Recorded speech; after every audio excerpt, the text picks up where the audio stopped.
من الشيطان الرجيم. بسم الله الرحمن الرحيم. استغفر الله ربي واتوب إليه. استغفر الله ربي واتوب إليه. استغفر الله ربي واتوب إليه.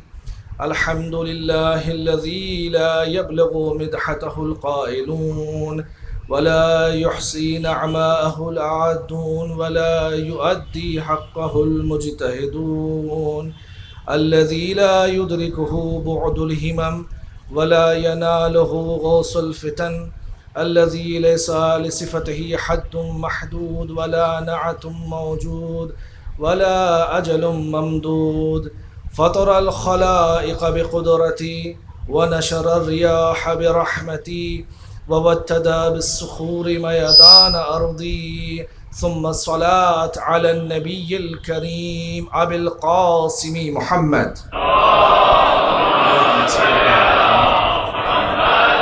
وعلى أهل بيته الطيبين الطاهرين المعصومين ولعنة الله على أعدائهم أجمعين إلى يوم القيامة. كما قال عز شأنه في كتابه الكريم: أعوذ بالله من الشيطان الرجيم. بسم الله الرحمن الرحيم. والفجر وليال عشر والشفع والوتر.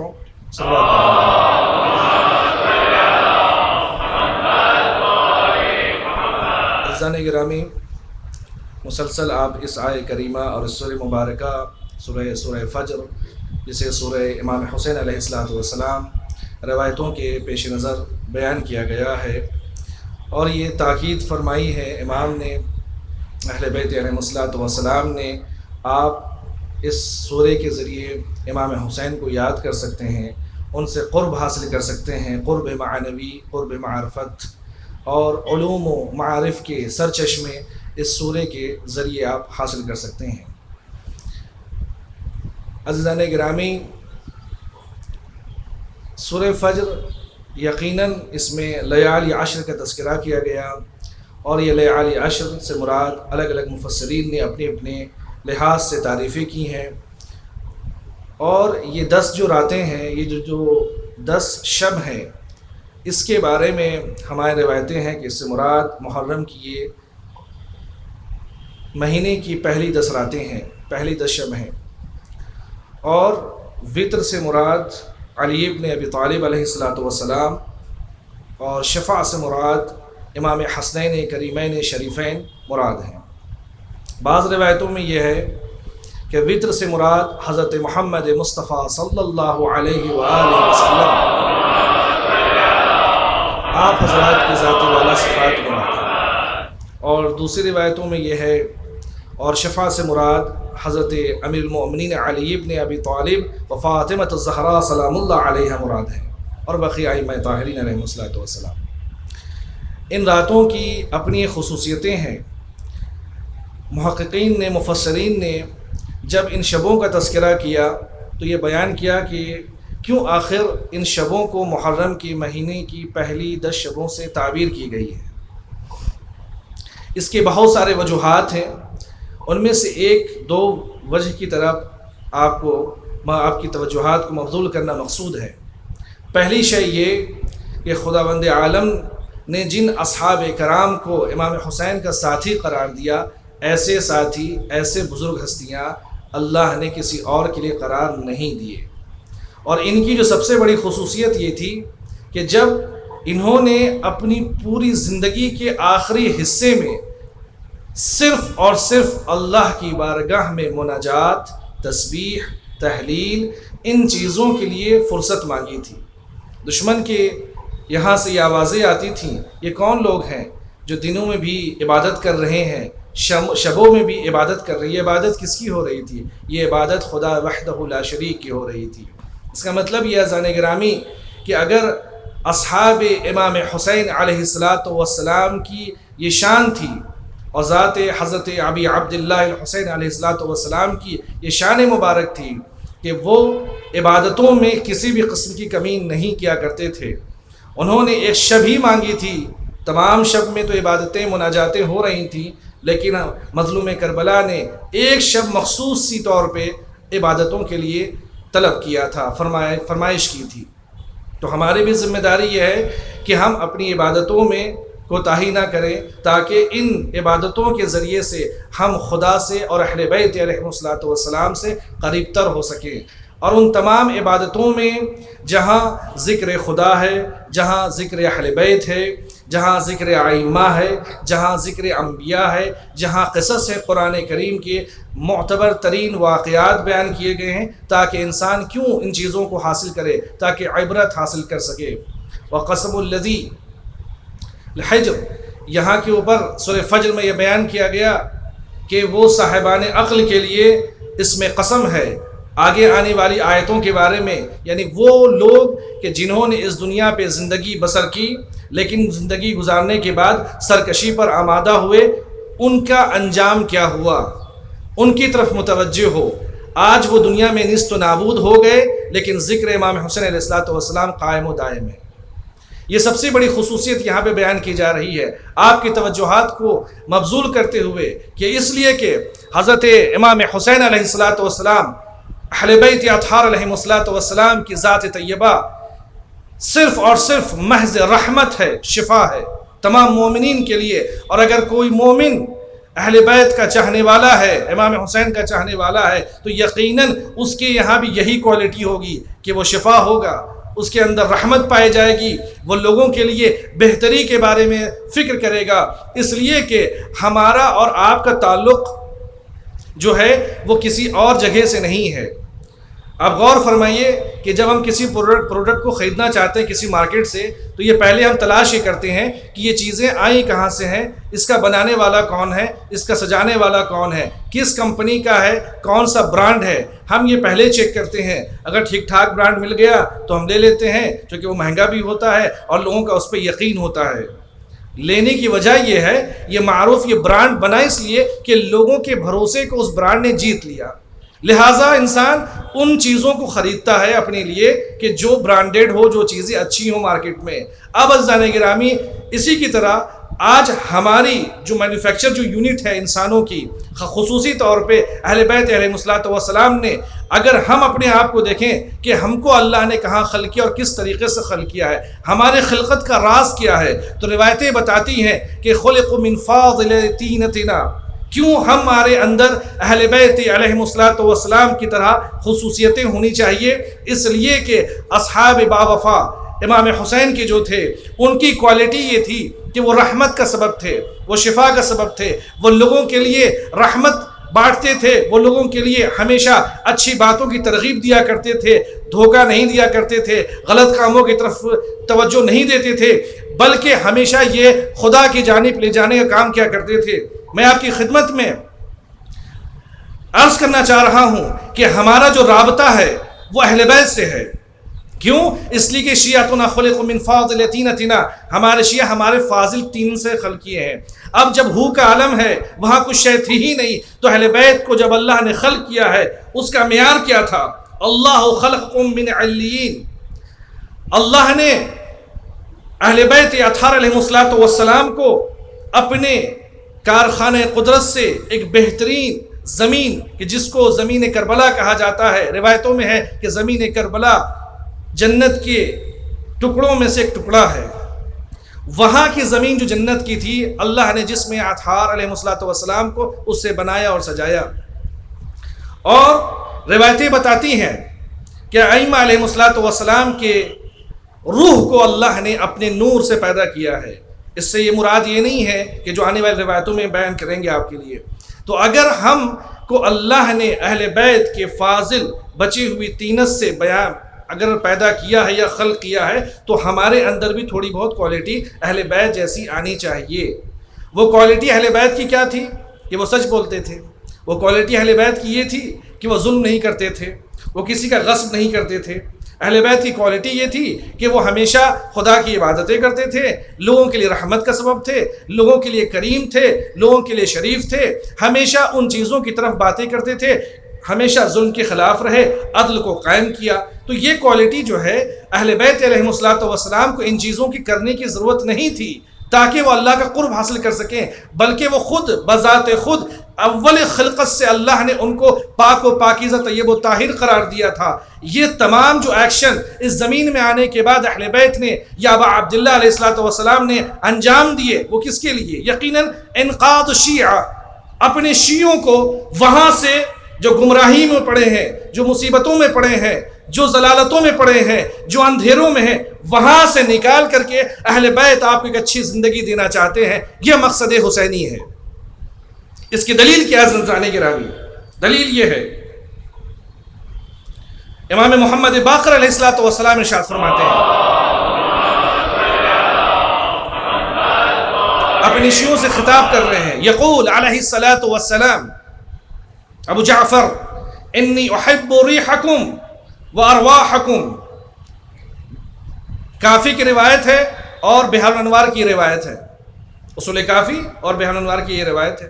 امام فرما رہے ہیں انی احب ریحکم و ارواحکم، میں تمہاری ریح سے مراد، میں تمہاری روح سے تو محبت کرتا ہی ہوں، میں تمہاری ریح سے یعنی کہ میں تمہاری ہیکل سے، تمہاری شکلوں سے، تمہارے اجتماعی پروگرام سے، ہر وہ جگہ کہ جہاں کے اوپر شیعہ بلندی کی طرف جا رہے ہیں، ان چاہے وہ فردی ہو، چاہے وہ اجتماعی ہو، چاہے وہ گروپ کی شکل میں ہو، جیسے مجلسوں میں بیٹھے ہیں، ان مجلسوں کی تاثیر یہ ہے کہ امام علیہ السلام فرمائے، امام محمد باقر فرما رہے ہیں کہ انی احبکم، اگر تمہارے ایسے جلسے ہو رہے ہیں جہاں تم حکمت لے رہے ہو، جہاں تم معرفت لے رہے ہو، جہاں سے تم علوم لے رہے ہو، جہاں سے روحانیت لے رہے ہو، امام فرما رہے ہیں ہم ایسے اجتماع کو، ایسے گروپ کو، ایسی مجلسوں کو ہم پسند کرتے ہیں۔ اب یہ چاہے وہ گروپ میں ہو، چاہے وہ فردی ہو، وہ انڈیویجول کی شکل میں ہو، اپنے گھر میں بیٹھا ہو اور ذکر آل محمد کر رہا ہے،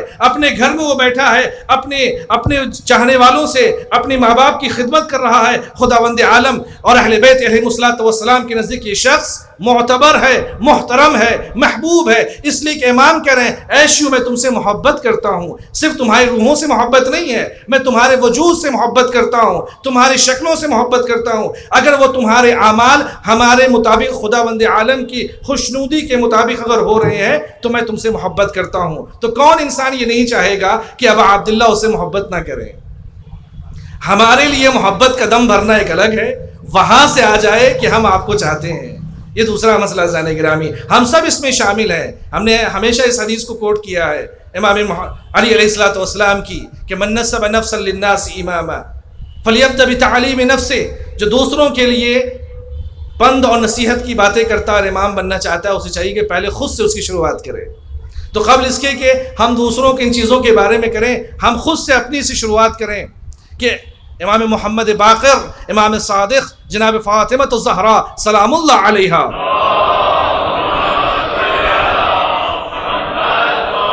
ہم سے محبت کریں۔ اب عزیزان گرامی، امام فرماتے ہیں، آگے جملہ فرمایا وَرَسَخَ ذَلِكَ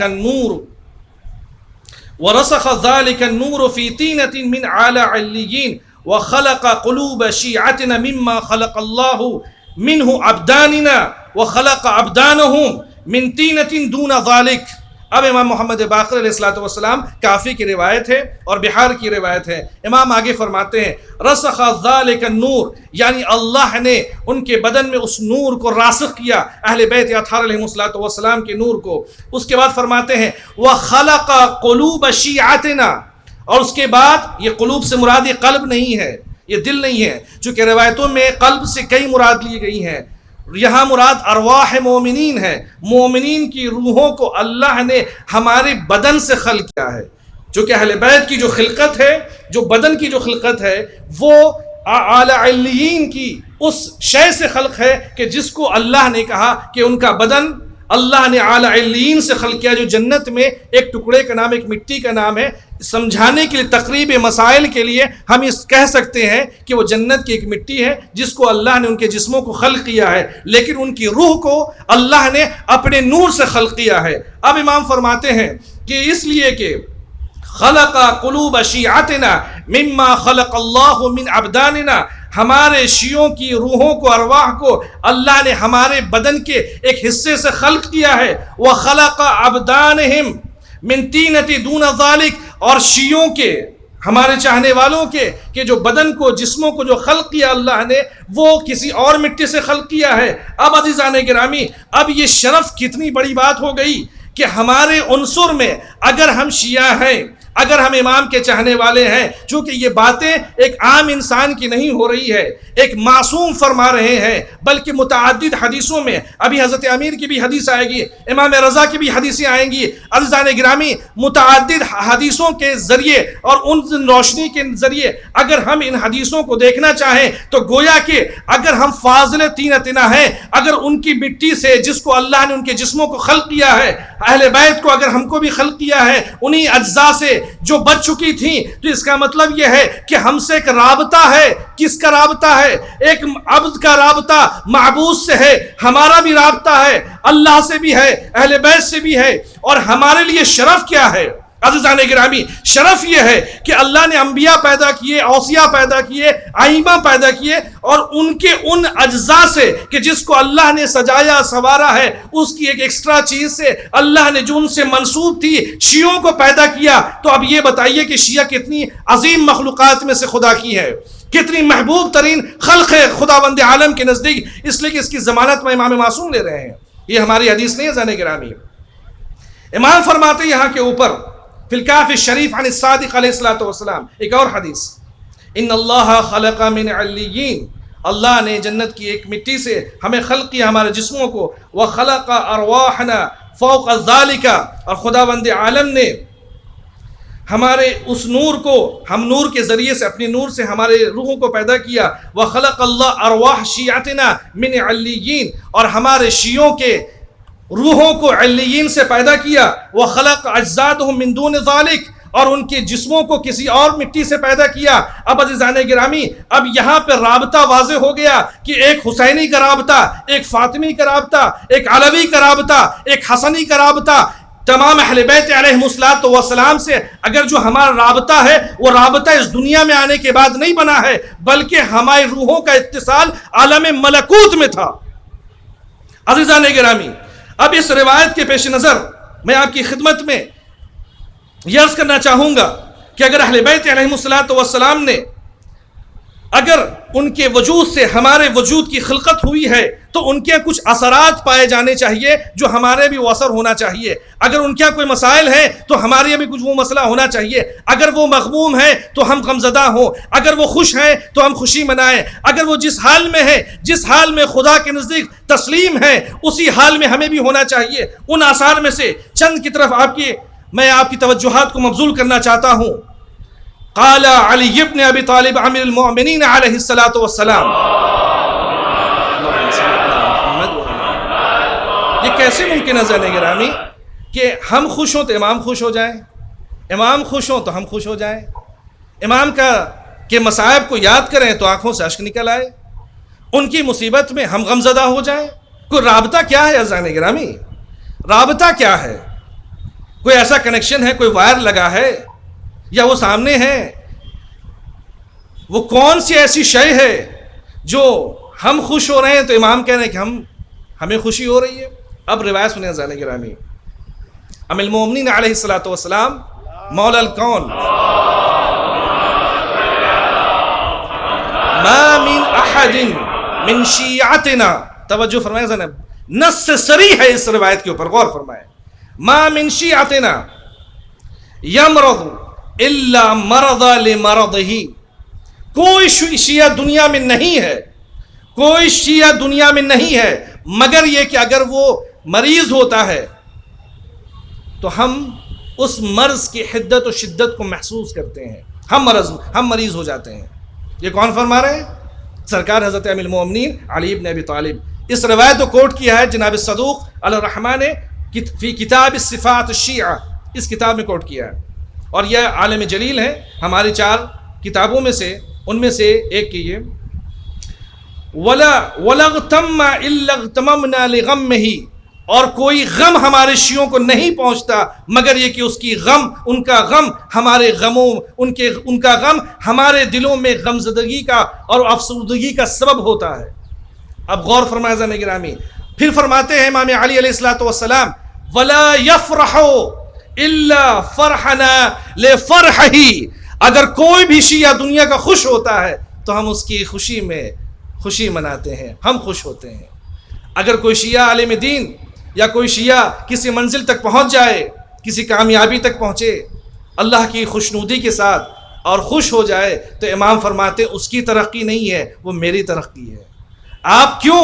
اس لیے کہ اللہ نے عالم ملکوت میں آپ کی روحوں کو، ہماری روحوں کو اللہ نے من فاضل طینتنا سے خلق کیا ہے، ان چیزوں سے، کہ ان اجزاء سے کہ جس سے ان کے جسموں کو اللہ نے بیان کیا ہے۔ ہمارے روح کی جو خلقت ہے، ہمارے نفس کی جو خلقت ہے اللہ نے، ہمارے قلب کی جو خلقت ہے خداوند عالم نے، یہ مادیات میں سے نہیں ہے بلکہ یہ ارواح کا جو تعلق ہے عالم ملکوت سے ہے۔ اب عزیزان گرامی، اب یہ غور فرمائیے کہ اگر امیر المومنین علیہ السلام ہمارے غم سے مغموم ہوتے ہیں، محزون ہوتے ہیں، ہماری فرحت سے، ہماری خوشی سے وہ خوش ہو جاتے ہیں، تو ایسی صورت میں آپ یہ بتائیے کہ اگر شیعہ ایک دوسرے کے اوپر کوئی پریشانی کریں، جو کہ ہم سب ایتام آل محمد ہیں علیہ السلام عجل اللہ تعالیٰ فرجہ الشریف، ہم سب دور غیبت میں امام زمان عجل اللہ تعالیٰ فرجہ الشریف کے یتیموں میں سے ہیں، اور ہمارا جو تعلق ہے، اتصال ہے، جو رابطہ ہے، وہ یہاں وہاں سے کوئی واسطے کے ذریعے سے نہیں ہے بلکہ ڈائریکٹ ہے، اور اس کی ضمانت مولا امیر المومنین فرما رہے ہیں۔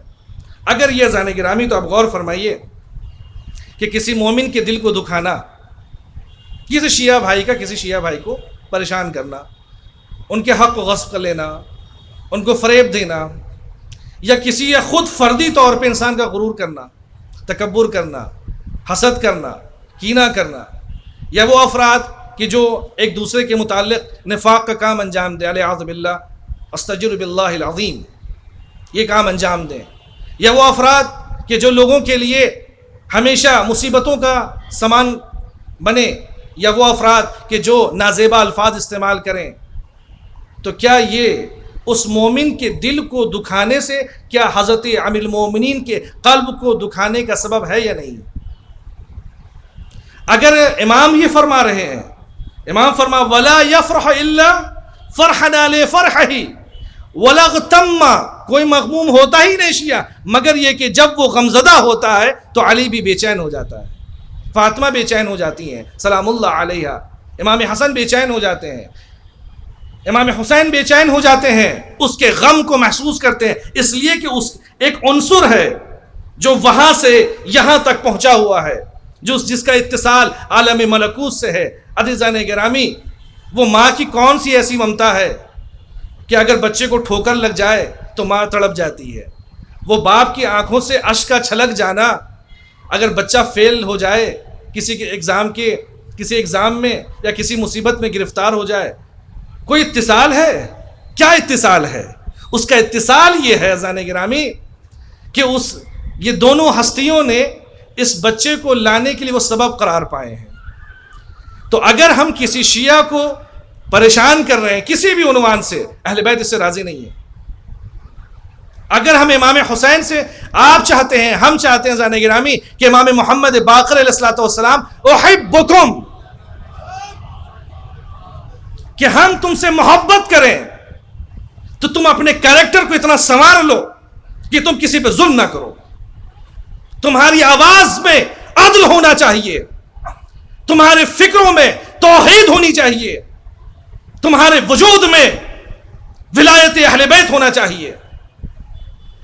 یہ وہ انسان نہیں ہے، وہ کیا انسان ہوگا عزیزان گرامی اگر ہم یہ کہیں کہ ایک باپ اور بیٹے میں کیا حد مشترک ہے؟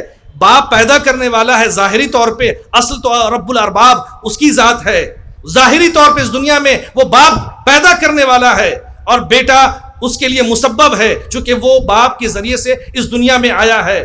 تو بیٹے کی نافرمانی باپ کے دل کو چوٹ پہنچاتی ہے، تو کیا اس وقت کسی بھی زمانے میں، اور یہ حدیث 1400 سال پہلے حضرت سرکار حضرت امیر المومنین علیہ السلام نے بیان کیا، تو اس کا مطلب یہ ہے کہ وہ تکلیف کہ جو کسی بھی شیعہ کے ذریعے سے کوئی اور مومن، کوئی اور شخص کسی مومن کو تکلیف دے دے تو امام مغموم ہو جائیں گے، لیکن اگر ایک مومن دوسرے مومن کو اگر تکلیف پہنچا رہا ہے تو امام بے چین ہو جائیں گے۔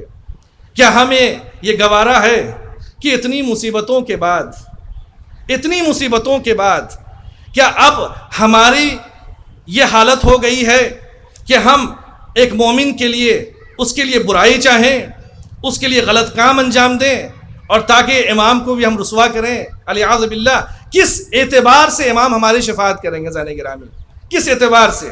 اب غور فرمائیے کہ جب عام مومن کو پریشان کرنا امام کو غمزدہ کر دیتا ہے، امام کو مغموم کر دیتا ہے، اور کسی مومن کے دل میں سرور کا پیدا کرنا، خوشی کا پیدا کرنا امام کو خوش کر دیتا ہے، یعنی امام کی رضایت کا سبب ہوتا ہے۔ اور امام کی اور اہل بیت کی رضایت کا مطلب یہ ہے کہ خدا آپ سے راضی و خوشنود ہے۔ ابھی حدیث آنے والی ہے زین گرامی۔ تو اگر کوئی شخص اپنے والدین سے، اپنے قریبی رشتہ داروں کو اذیت دے رہا ہے، تو کیا یہ علیہ الصلوۃ والسلام کی تعلیمات ہیں؟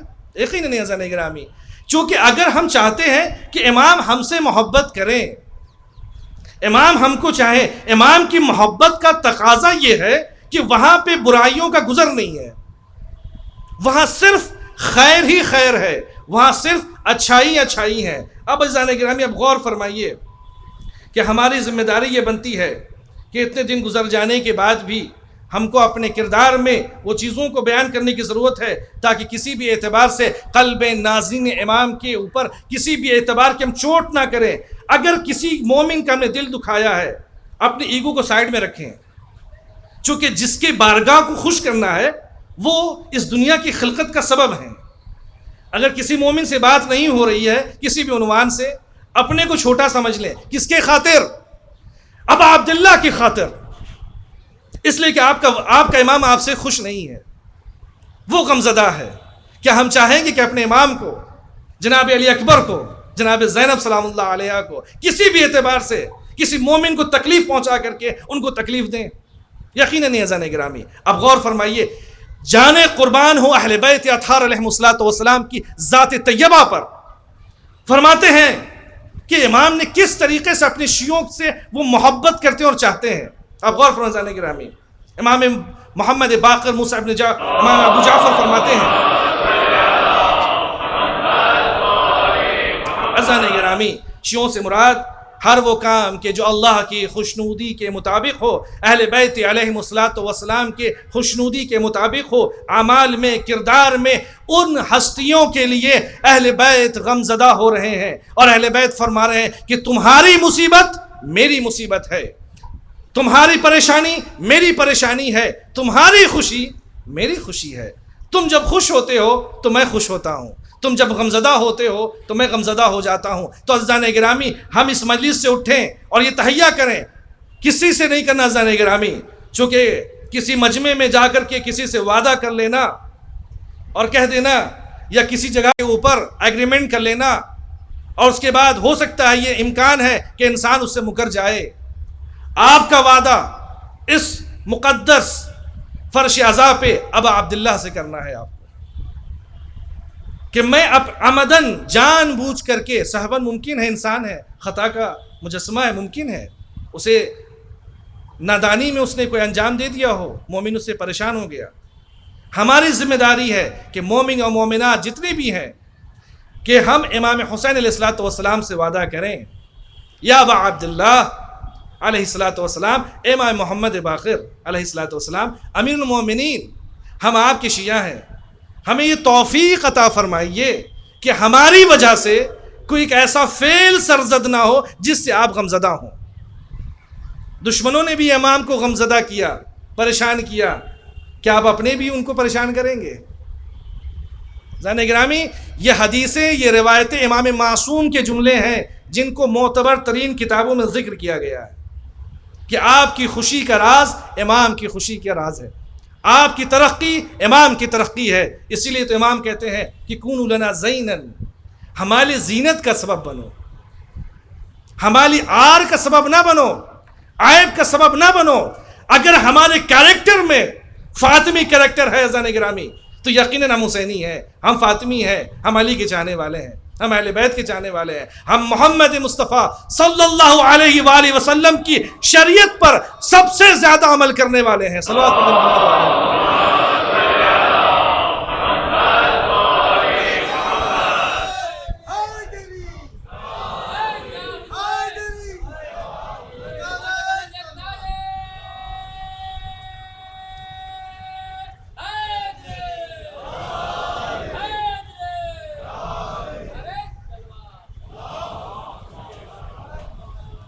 عزیزان گرامی، لبیک، آپ امام حسین کو پکار رہے ہیں. میں ابھی ایک حدیث آپ کی خدمت میں عرض کروں گا کہ کس طریقے سے امام معصوم نے امام کو لبیک کہا ہے. توجہات آپ کی مبذول ہوں. ایک مل جل کے ایک بلند ترین صلوات پڑھتے ہیں عظمت آل محمد پر.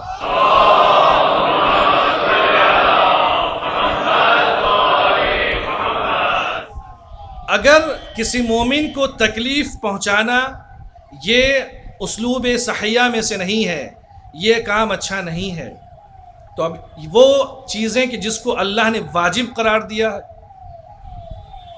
وہ واجب کیا ہے؟ بہت ساری چیزیں واجب ہیں. نماز واجب ہے، روزے واجب ہیں، الا ماشاء اللہ. ان میں سے کچھ چیزیں ایسی ہیں جو میراث کی شکل میں ہیں. ہمارے یہاں میراث کی شکل میں ہے. ابھی میں اس سے پہلے ایک بات عرض کروں کہ مومن کو اذیت دینے کا مطلب کیا ہوتا ہے. ابھی دو ہفتے پہلے کسی صاحب نے انسٹاگرام کے اوپر ایک ویڈیو اپلوڈ کیا. ایک صاحب نے اس پر کمنٹ کر دیا، ان کے اگینسٹ کوئی بات ٹیپا ٹپنی انہوں نے کر دی. وہ طیش میں آئے اور آنے کے بعد دونوں فیملیز میں جھگڑا ہو گیا اور 4 لوگ مر گئے. یہ چونکہ اس کا ایک الگوریدم بنا ہوا ہے کہ آپ کوئی بھی بات اس میں فیڈ کر رہے ہیں، وہ دونوں طرف کو دکھا رہا ہے. ہمارا بھی اگر کوئی کام ایسا ہو رہا ہے تو یہ کہا جائے کہ امام تو نہیں دیکھ رہے ہوں گے. عزیزان گرامی، کیسے ممکن ہے؟ اللہ نے اس دنیا اور کائنات کے الگوریدم میں ایسی چیزیں رکھی ہیں کہ کوئی بھی شے حجت خدا سے پوشیدہ نہیں ہے. کوئی شے اہل بیت سے پوشیدہ نہیں ہے. اسی لیے تو کہا جاتا ہے کہ ہمارے اعمال امام کی خدمت میں پہنچتے ہیں. عزیزان گرامی، اگر ہمیں ٹرافی لینی ہے، اگر ہمیں ان تک پہنچنا ہے، ان سے ایک ایسے جائزہ لینا ہے، ایک انعام لینا ہے، تو آج کچھ ایسا کر لیں کہ آج کا دن فرض کر لیں کہ یہ جو آج ہم عمل انجام دے رہے ہیں کہ مولا کے پاس تو یہ ہمارا نام فلاں ابن فلاں کا جائے گا یا فلاں بنت فلاں کا جائے گا. اور امام جب دیکھیں کہ ان کے اعمال اچھے ہیں تو امام کیا کہیں گے؟ خوش ہوں گے. امام کی خوشی، امام فرماتے ہیں احبکم، یعنی میں تمہارے دعا کرتا ہوں. تو اگر ہم کو امام حسین علیہ السلام کی دعا میں شامل ہونا ہے تو ہم اپنے ان تمام برائیوں سے کہ جو اہل بیت نے ناپسند کیا ہے ہمیں دور رہنا چاہیے. اب انہی برائیوں میں سے ایک برائی یہ ہے کہ آج ہم اپنی بیٹیوں کی شادی کر رہے ہیں اور اس کے بعد گویا کہ ایسا ہے کہ شادی کے بعد اس کو ہم نے صدقے کی طرح رخصت کر دیا، دان کر دیا کہ اب ہمارا تمہارا کوئی تعلق نہیں ہے، نہ تم ہم پر کوئی قبضہ رکھ سکتی ہو، نہ ہمارا تمہارا کوئی مسئلہ ہے. اسی طریقے سے بھائی اور بہنوں میں چونکہ گزر گئی ہیں، وہ والد نہیں ہے، والدہ نہیں ہے، اب ان کے میراث کو ان کو نہیں دیا جا رہا ہے. زن گرامی، اور یہ کہا جاتا ہے کہ اس لیے ہم نہیں دیں گے کہ چونکہ جو دینا تھا آپ کی شادی کو تو ہو گئی، ہم نے سب کر دیا آپ کے لیے. اگر یہ کوئی شیعہ یہ کر رہا ہے اذان گرامی یا کہہ رہا ہے یہ کام، تو وہ صراحتاً قرآن کے خلاف ہے. اور ہم حسینی ہیں اور ایک سفر پہ چل رہے ہیں جس سفر میں امام حسین قرآن ساتھ ساتھ ہے. للذکر مثل حظ الانثیین، قرآن کا فیصلہ ہے، لڑکوں کو 2 تو لڑکیوں کو 1 دیجیے آپ. یہ میسیج ہے اذان گرامی کہ اہل بیت علیہ السلام کی سیرت نہیں ہے. اگر اچھا ایسا ہے تو پھر جناب زہرا سلام اللہ علیہ کا تزکیہ کیا کیجیے گا؟ کسی شرابی کے دربار میں جا کر کے جناب فاطمہ زہرا سلام اللہ علیہ کا وہاں کے اوپر جانے کے بعد ایک کیس فائل کرنا، کیا تھا وہ؟ اس کیس کا کیا محصل تھا؟ انہوں نے کیا ورڈکٹ دیا وہ مطلب نہیں ہے. بات یہاں پہ ہے کہ اللہ نے کیا ڈیسائیڈ کیا تھا. انہوں نے اپنے میراث کا مطالبہ، انہوں نے کہا کہ آپ تو میراث پا ہی نہیں سکتے. کہا کہ دیکھو یہ دلیلیں ہیں قرآن کی، یہ دلیل دیکھو، یہ دلیل دیکھو، یہ دلیل دیکھو. تو جناب فاطمہ الزہرا سلام اللہ علیہ کی سیرت یہ ہے کہ انہوں نے شادی کے بعد بھی امام حسن اور امام حسین کے ساتھ اپنے بچوں کے ساتھ اپنی میراث کا مطالبہ کرنے پہنچی ہیں. تو اگر آج ہم اپنے چاہنے والوں کو، یا ہو سکتا ہے یہ بیٹیوں کا مسئلہ ہے، بہنوں کا مسئلہ ہے، ہو سکتا ہے کچھ ایسے بھی افراد ہوں الیاذ باللہ استجیر باللہ العظیم کہ اپنے بھائیوں کا حصہ نہ دے رہے ہوں. آپ محلوں میں رہ رہے ہیں اور وہ بیچارے ایک ٹین کے ایک مختصر سی اور بے بسی کی حالت میں رہ رہے ہیں. کیا امام اس سے خوش ہوں گے؟ دو کرائم تو ہم نے کر لیے. پہلا یہ کہ اس سے امام کو خدا نے جو ہم پر حکم نازل کیا تھا واجب، ہم نے اس کو ادا نہیں کیا، اور دوسرا یہ کہ ہم نے امام کو ناراض کیا اور خدا کو ناراض کیا. عزیزان گرامی، کیا ایسی صورت میں یہ ممکن ہے کہ اہل بیت علیہم الصلوۃ والسلام ہمارے لیے دعا کریں؟ ہم کس منہ سے حضرت ابی عبداللہ الحسین علیہ الصلوۃ والسلام کی خدمت میں کہیں گے السلام علیک یا ابا عبداللہ، اور ہم نے اپنے بھائیوں کا، اپنی بہنوں کا حق غصب کر لیا ہے؟ آپ تو غاصبوں کے ساتھ تو کبھی نہیں تھیں بی بی، تو ہم کیسے ہو گئے؟ لہذا عزیزان گرامی آپ غور فرمائیے، امام فرماتے ہیں ورد موسیٰ ابن جعفر، امام الکاظم علیہ الصلوۃ والسلام سے روایت وارد ہوئی،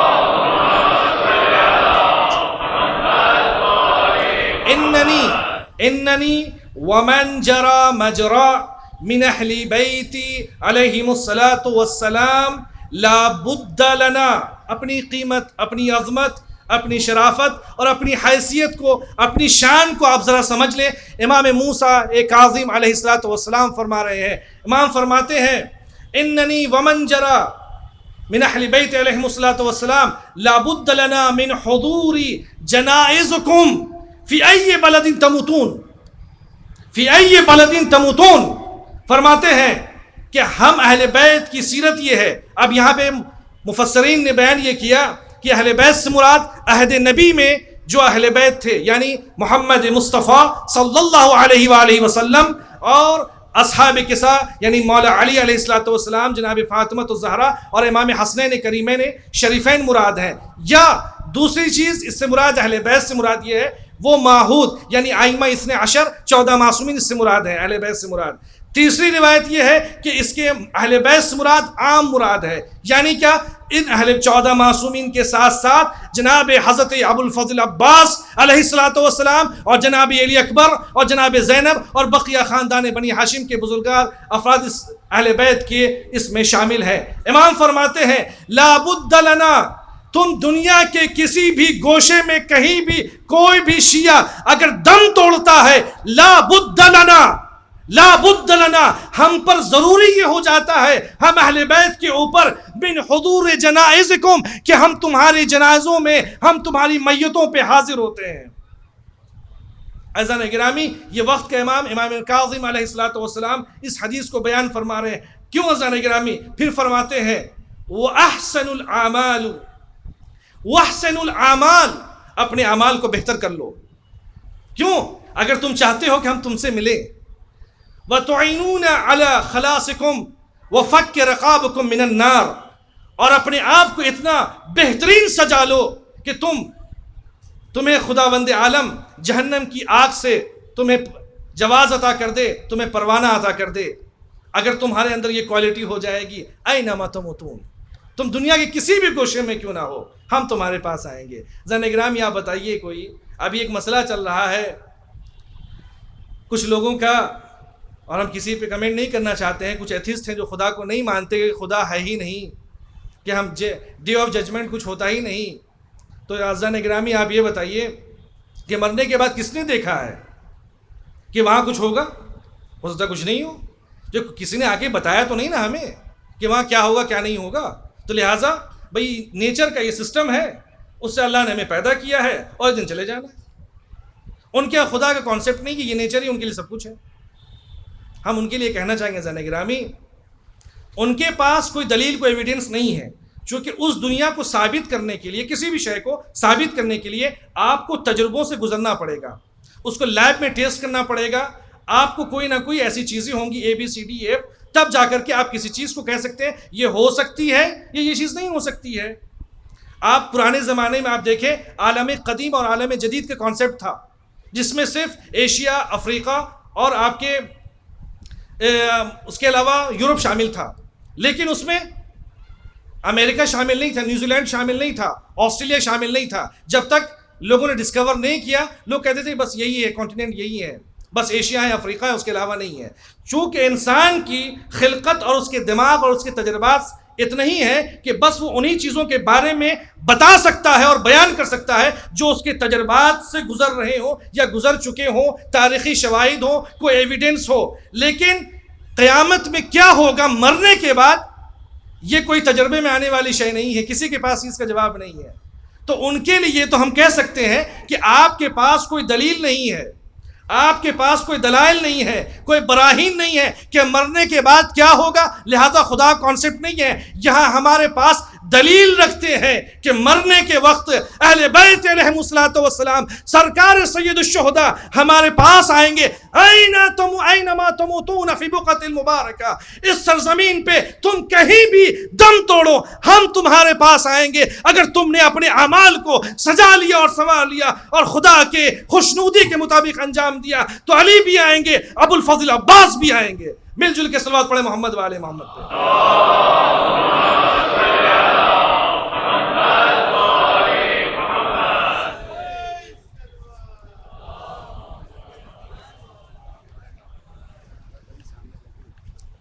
الحمدللہ. ایک صلوات پڑھ دیں محمد والے محمد پہ. اب آتے ہیں اس نام سخن پہ جہاں سے ہم نے بات شروع کی تھی. عن الصادق علیہ الصلوۃ والسلام. ہم ایک سفر پہ ہیں قرآن اور امام حسین کے ساتھ. فرماتے ہیں وَلَوْ يَعْلَمُوا مَا فِي زِيَارَتِهِ، اگر لوگ جان جاتے کہ امام حسین کی زیارت میں کیا اسرار پوشیدہ ہیں. فرماتے من الخیر وَيَعْلَمُ ذَلِكَ النَّاسُ وَلَبَاعُوا أَمْوَالَهُمْ فِي إِتْيَانِهِ، تو لوگ اپنے سب کچھ بیچ کر کے حضرت کی زیارت کے لیے جاتے یا ان کی زیارت کے لیے مشتاق ہوتے. یہ امام کی ایک حدیث ہے.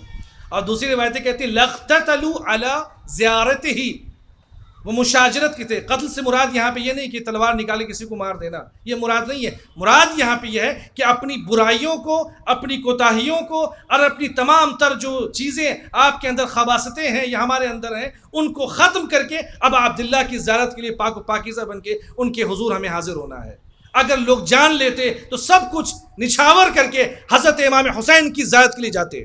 اب فرماتے آگے وَإِنَّ فَاطِمَةَ سلام اللہ علیہا وروحی وارواحنا لہا الفداء، بی بی ہمارے جانے قربان آپ پہ ہوں.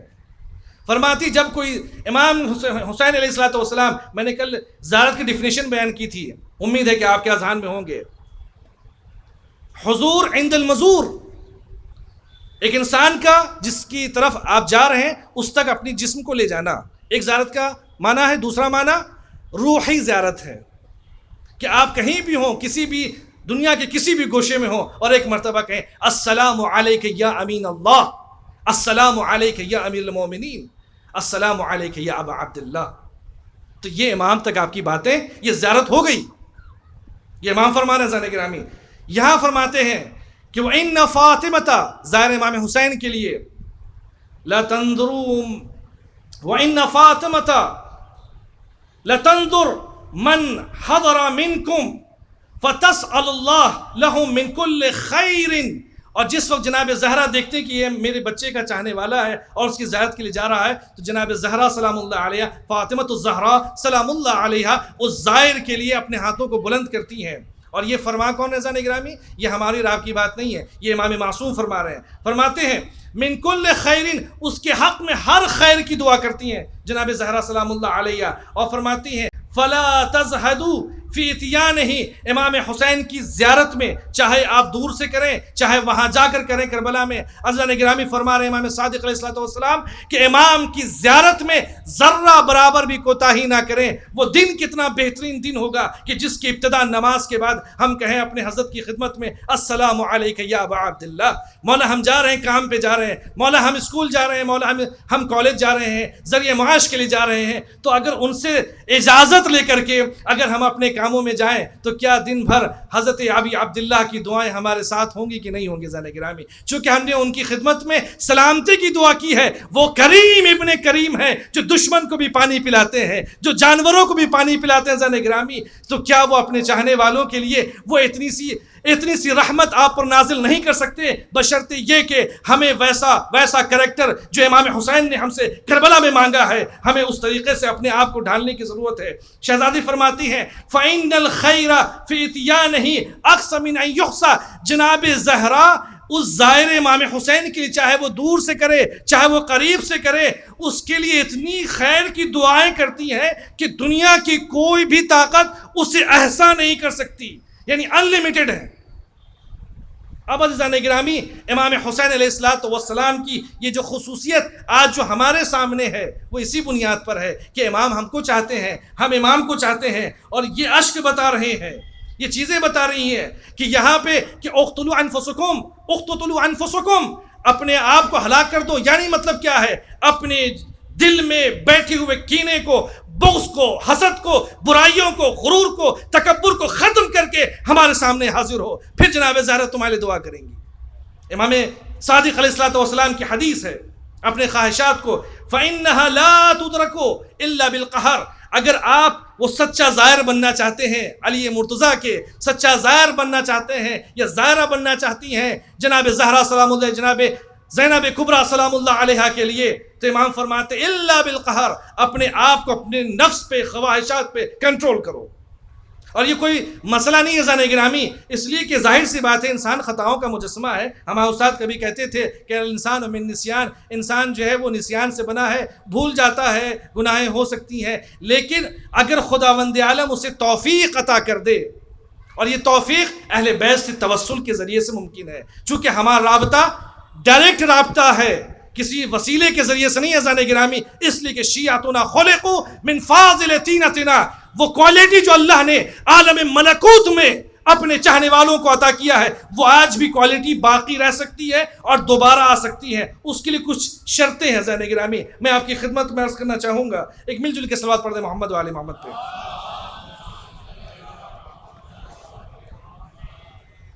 پیغمبر کی مشہور حدیث ہے موتو قبل ان تموتو، مر جاؤ کہ قبل اس کے کہ تمہیں موت آئے۔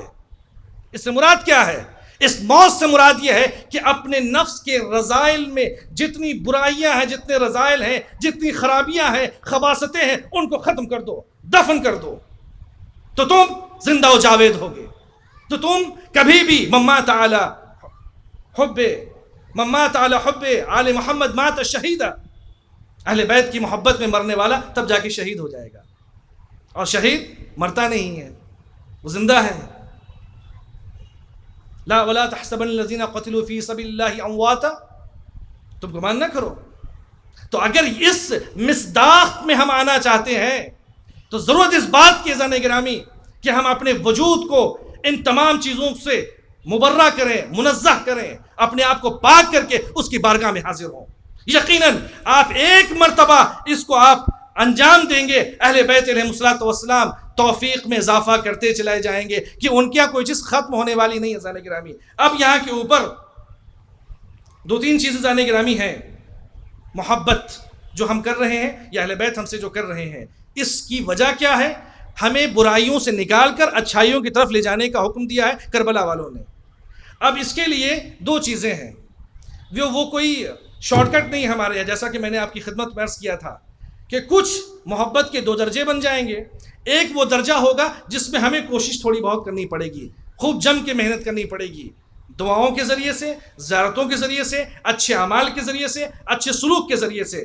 پھر روایتیں بیان کرتی ہیں خداوند عالم جب یہ محبت تمہارے سامنے، جب تم کوشش کرو گے محبت کے لیے تو یہ ایک محبت تمہارے پاس آئے گی، اور اس کے بعد دوسری محبت خداوند عالم وہبی طور پہ عطا کرے گا، یعنی خدا کی طرف سے تم پر فضل ہوگا، لطف خدا ہوگا ایک دوسری محبت کا کہ جو کبھی تم سے زائل نہیں ہوگی۔ اب اس سلسلے میں قرآن کی آیت سنیے، سورہ طٰہٰ آیت نمبر 39۔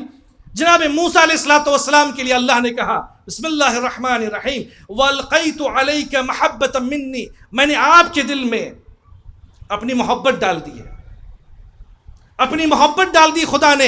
یہ وہبی سلسلہ اس وقت بنتا ہے جب موسیٰ علیہ السلام نے وہ کارنامے انجام دیے یا بقیہ انبیاء نے، اوصیاء نے، تو ہماری کیا بساط ہے؟ تو ایک قدم ہم آگے بڑھیں گے، خدا کا فضل و کرم، لطف خدا امام حسین اور اہل بیت کی محبت میں ہمیں آ کر کے سایہ عطا کرے گا اور ہمیں برکت عطا کرے گا زان گرامی۔ اور یہ چیزیں یہ آسان ہو سکتی ہیں، کیوں؟ اس لیے کہ اگر ہمیں یہ دیکھنا ہے کہ خدا ہم سے راضی ہے یا نہیں، خدا ہمیں چاہتا کہ نہیں چاہتا ہے، تو پیغمبر فرماتے ہیں عن النبی صلی اللہ علیہ وآلہ وسلم اللہم صلی علی محمد و آل محمد وعجل فرجہم، سرکار کا نام آنے سے ہمیں صلوات پڑھنا چاہیے، اور یہ ہمارے یہاں روایتوں میں تاکید کی گئی ہے اور بے پناہ اس کے فضائل ہیں۔ احب اللہ من احب حسینا، جو چاہتا ہے وہ یہ چاہتا ہے کہ خدا اس سے راضی ہے یا نہیں، تو اسے یہ دیکھنا چاہیے کہ اس کے دل میں امام حسین کی محبت ہے یا نہیں۔ یہ فرما رہے ہیں ختمی مرتبت حضرت محمد مصطفیٰ فرما رہے ہیں سلام اللہ علیہ۔ یہ امام نے یہ حل بتایا کہ اگر اللہ کی محبت خوشنودی چاہتے ہو تو تم امام حسین سے محبت کر لو، اور امام حسین سے سچی محبت اور صدق دل سے وہی محبت کر سکتا ہے جو تمام گناہوں سے مبرہ ہو کر کے ان کی بارگاہ میں سر تسلیم خم کر دے۔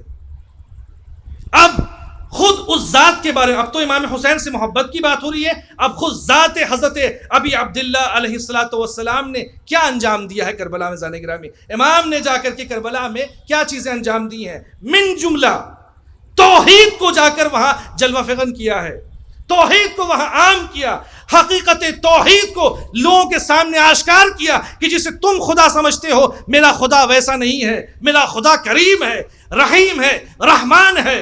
خدا کو جس طریقے سے جن اسلوب میں تم سمجھتے ہو میرا خدا ویسا نہیں ہے۔ اصول دین کی ترویج کی، یہ کربلا کا میسج تھا خود ذات امام حسین کے ذریعے سے۔ امام نے فنا فی اللہ کا طریقہ بتایا کہ اپنے آپ کو خدا کی بارگاہ میں کیسے فنا کر سکتے ہیں، یہ امام کا میسج تھا۔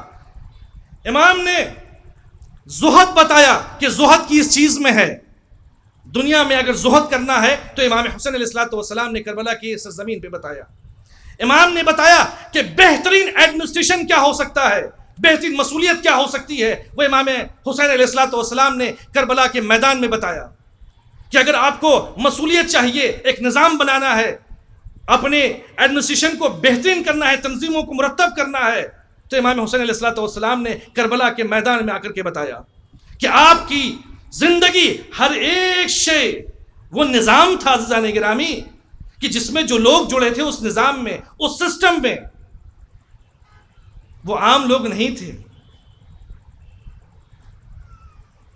جن کے لیے ابا عبداللہ علیہ السلام فرما رہے ہیں من حسین ابن علی الى حبیب ابن المظاہر الاسدی، بعض روایتوں میں رجل الفقیہ استعمال کیا ہے امام علیہ السلام نے۔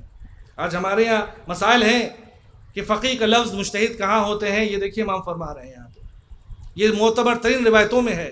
امام نے فرمایا ہے آپ مجتہد تھے۔ اب آئیے سنزان گرامی، جناب حبیب ابن مظاہر اسدی، امام نے کیوں ان کو لیٹر لکھا، اور یہ لیٹر ہر جگہ موجود ہے تمام مقاتل میں، ان کو کہا کہ آپ مجتہد ہیں، فقیہ ہیں۔ روایتوں میں ہے کہ جناب حضرت حبیب ابن مظاہر اسدی محدث قمی فرماتے ہیں کہ بہترین محدث تھے، نبی کریم صلی اللہ علیہ وسلم سے انہوں نے حدیثیں اخذ کی، حدیثیں بیان کی، وہ صحابی نبی بھی تھے، صحابی امیر المومنین بھی تھے، صحابی امام حسن بھی تھے، صحابی امام حسین بھی تھے، اور انہوں نے مولا کائنات علی بن ابی طالب علیہ السلام کی خدمت میں 3 جنگیں لڑیں، جنگ جمل، جنگ صفین، جنگ نہروان، ان تینوں جنگوں میں آپ ہم رکاب رہے، امام کی طرف سے نصرت فرمایا۔ عزیزان گرامی، جناب حبیب ابن مظاہر اسدی کی یہ ذات والا صفات تھے۔ آپ قرآن کی کثرت سے تلاوت کرتے تھے، بعض روایتوں میں ہے کہ مغربین کے بعد بیٹھتے تھے اور صبح نمودار ہوتے ہوتے آپ ایک قرآن ختم کر لیا کرتے تھے۔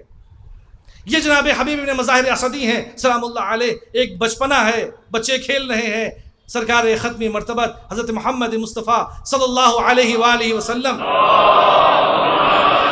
کا گزر ہو رہا ہے، اور امام جناب پیغمبر نے دیکھا کہ کچھ بچے کھیل رہے ہیں، امام نے ایک بچے کو اٹھایا، پیغمبر نے، چونکہ پیغمبر کو امام بھی کہا جا سکتا ہے، دعائے توسل آپ پڑھیں، اور نبی بھی کہہ سکتے ہیں، فوراً پیغمبر نے اپنے گود میں بٹھایا، اور بٹھانے کے بعد بڑی شفقت سے ان سے پیار کرنے لگے۔ لوگوں نے پوچھا کہ آپ ان کو کیوں پیار کر رہے ہیں؟ روایتیں بتاتی ہیں کہ پیغمبر اسلام صلی اللہ علیہ وآلہ وسلم نے فرمایا کہ یہ کون ہے؟ وَلَقَدْ أَخْبَرَنِي جِبْرَائِيل أَنَّهُ يَكُونُ مِنْ أَنصَارِهِ فِي وَقْعَةِ کربلا۔ یہ روایت ہے کہ یہ وہ بچہ ہے کہ جو میرے حسین کے لیے کربلا میں ان کی طرف سے ناصر و مددگار قرار پائے گا، لہٰذا اس سے میں محبت کر رہا ہوں۔ روایتیں بیان کرتی ہیں کہ جناب حبیب گھوڑے پہ سوار ہیں، چلے جا رہے ہیں، اور ادھر سے میثم تمار، 5 بزرگ صحابی پیغمبر کے جنہوں نے کربلا کی سرزمین پہ قربانی پیش کی ہے اللہ کے لیے، دین اسلام کے لیے، ان میں سے ایک حبیب ابن مظاہر اسدی ہیں، گھوڑے سے چلے جا رہے ہیں۔ جناب حبیب اور جناب میثم تمار علیہ الصلوۃ والسلام نے دونوں گھوڑے آپس میں ملے، اور اس کے بعد جناب حبیب کہتے ہیں جناب میثم تمار کو دیکھ کر کہ میں دیکھ رہا ہوں ایک ایسے چہرے کو کہ جو عنقریب جس سے سولی دی جائے گی، جس کے پیٹ کو چاک کیا جائے گا اہل بیت کی ولایت پر۔ اس کے بعد جناب میثم تمار جناب حبیب کی طرف دیکھتے ہیں اور کہتے ہیں میں بھی دیکھ رہا ہوں ایک خوبصورت ایک سرخ چہرے کو دیکھ رہا ہوں کہ جس کے چہرے کے اوپر دو گیسوئیں ہیں جو لٹک رہی ہیں، میں ان کو دیکھ رہا ہوں کہ یہ عنقریب ان کی داڑھی اپنے خون سے رنگین ہو جائے گی، اور تم اہل امام حسین علیہ الصلوۃ والسلام کی نصرت کے لیے تم وہاں کے اوپر جاؤ گے، اور جانے کے بعد خدا کی بارگاہ میں نذران عقیدت پیش کرو گے۔ روایتوں میں عزیزان گرامی یہ جناب حبیب ابن مظاہر اسدی جو مفسر قرآن بھی ہیں، جو معرفت قرآن سے سرشار ہیں، اہل بیت کی ولایت سے ہیں، اصحاب پیغمبر ہیں، صحابی پیغمبر ہیں، صحابی امام علی ہیں، صحابی امام حسن ہیں، صحابی امام حسین علیہ الصلوۃ والسلام ہیں۔ اب غور فرمائیے، ایسی عظیم ترین شخص کو امام حسین علیہ الصلوۃ والسلام نے، ان کا کام کیا تھا؟ جب جناب مسلم آئے تھے تو انہوں نے لوگوں سے بیعت لی تھی، اور جب ابن زیاد کو پتہ چلا تو ان کے قبیلے والوں نے جناب حبیب ابن مظاہر اور جناب مسلم ابن اوسجا کو ایک مقام پہ جا کر کے انہیں چھپا دیا تھا تاکہ دنیا ان سے ناآشنا رہے کہ یہ کہاں گئے ہیں۔ امام نے خط لکھا، حضرت ابی عبداللہ علیہ الصلوۃ والسلام نے، من الحسین ابن علی الى رجل الفقی الحبیب ابن مظاہر الاسدی، حسین ابن علی کا خط ہے اپنے چاہنے والے ایک رجل فقی کی طرف، ایک فقی کی طرف، ایک مجتہد کی طرف۔ میں جانتا ہوں آپ کی محبت کو، آپ کی قرابت کو، کہ جو آپ پیغمبر اور آل پیغمبر سے رکھتے ہیں۔ اس وقت میں کربلا کے میدان میں تنہا ہوں، چاروں طرف سے مجھے لشکروں نے گھیر لیا ہے، ہر روز ابن زیاد کے سپاہی، یزید کے سپاہی آ رہے ہیں، میرا کوئی مونس نہیں، کوئی مددگار نہیں۔ جب یہ خط آپ کو مل جائے تو جلدی کیجئے گا۔ عزیزان گرامی، جب یہ بات سنی تو ان کی قبیلوں کو خبر ہوئی، ان کے قبیلے والوں کو، کہ جناب حبیب کو امام حسین کا خط آیا ہے۔ وہ سب جمع ہو گئے کہ حبیب تم جانا چاہتے ہو؟ کہا کہ میں ایک بوڑھا آدمی ہوں، میں کہاں تلوار چلا پاؤں گا، میں کہاں جا پاؤں گا۔ ان کو اطمینان ہو گیا، وہ لوگ چلے گئے۔ جناب حبیب علیہ الصلوۃ والسلام کی زوجیں اس بات کو سن رہی تھیں۔ ذرا گرامی کربلا کے شہیدوں کو آپ یاد تو کریں، کیسی قربانیاں دی۔ کہا کہ حبیب، فرزند زہرا تمہیں جنگل سے پکار رہے، چاروں طرف سے انہیں گھیر لیا گیا، پانی بند کر دیا گیا ہے، اور تم جانے اس میں کوتاہی کر رہے ہو۔ کیا تم پر ذمہ داری نہیں عائد ہوتی ہے کہ تم جلد از جلد ابا عبداللہ سے جا کے جا ملو؟ تو جناب حبیب کہتے ہیں، آپ جانتی ہیں کہ اگر ہم اس وقت امام کی نصرت کے لیے گھر سے نکلتے ہیں تو فوراً ابن زیاد کو خبر ہو جائے گی اور میرے گھر کو تاراج کر دیا جائے گا، میرا مال و اسباب لوٹ لیا جائے گا اور تمہیں کنیزی میں لے لیا جائے گا۔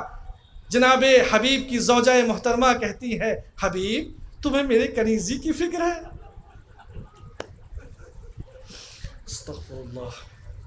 حبیب تمہیں میری کنیزی کی فکر ہے، تمہیں اس مال و متاع کی ضرورت ہے، تمہیں اس گھر کی ضرورت ہے۔ حسین ابن علی نے تو پورا گھر چھوڑ دیا، پورا گھر تاراج ہو گیا، وہ اس جنگل میں ہے جہاں کوئی ناصر و مددگار نہیں ہے۔ پھر جناب حبیب تقیہ کرتے ہیں، جناب حبیب امتحان لے رہے اپنی زوجہ کا، امتحان لیتے لیتے کہتے ہیں، تم دیکھ رہی ہو نا 70-75 سال کا ہو چکا ہوں، تلوار بھی نہیں چلا سکتا، کیا جا کے میں نصرت کروں گا؟ یہ بس سننا تھا کہ حبیب کی زوجہ کو طیش آیا، اپنے سر سے چادر اتاری، اے حبیب اس چادر کو لے لو اور گھر میں بیٹھو، اور ایک مرتبہ آسمان کی طرف آواز بلند کی، اے ابا عبداللہ، کاش کے عورتوں پہ جہاد ہوتا تو میں آپ کی نصرت کے لیے آتی۔ حبیب نے ایک مرتبہ کہا، گلے سے لگایا کہ ایسا نہیں ہے، میں تمہاری آنکھوں کو روشن کروں گا انشاءاللہ۔ ابا عبداللہ کی نصرت سے غلام سے کہا کہا کہ اس میرے گھوڑے کو لے جا کر کے فلاں جگہ پہ میرا انتظار کرنا۔ غلام گھوڑے لے کر چلا گیا اور ایک تلوار دی کہ اسے اپنے پیرہن میں چھپانا تاکہ ابن زیاد کی سپاہی نہ دیکھ سکے۔ حبیب یہ کہہ کر کے اپنے گھر سے نکلے ہیں۔ عزیزان گرامی، کوفے کا منظر یہ تھا کہ چاروں طرف سے لشکر جمع تھے، کوئی تلوار کو ساقل کر رہا تھا، کوئی تیر کو زہر میں آلود کر رہا تھا، کوئی نیزوں کو تیز کر رہا تھا۔ معلوم یہ ہو رہا تھا یہ 72 نہیں ہے، ہزاروں کے مجمع کے لیے یہ پورا لشکر جمع ہوا ہے ان سے لڑنے کے لیے۔ اور جب گھر سے باہر نکلے، دیکھا کہ مسلم ابن اوسجہ مہدی خریدنے دربار سے جا رہے ہیں بازار کی طرف۔ کہا کہ مسلم ابن اوسجہ تمہیں پتا ہے، خط کی تعبیر بتائی، جناب مسلم بھی تیار ہو گئے، حبیب بھی تیار ہو گئے، اور ایک مرد چھپتے چھپاتے اس مقام تک پہنچے۔ تو جب پہنچتے ہیں اپنے راہوار کے پاس، ایک آواز سنتے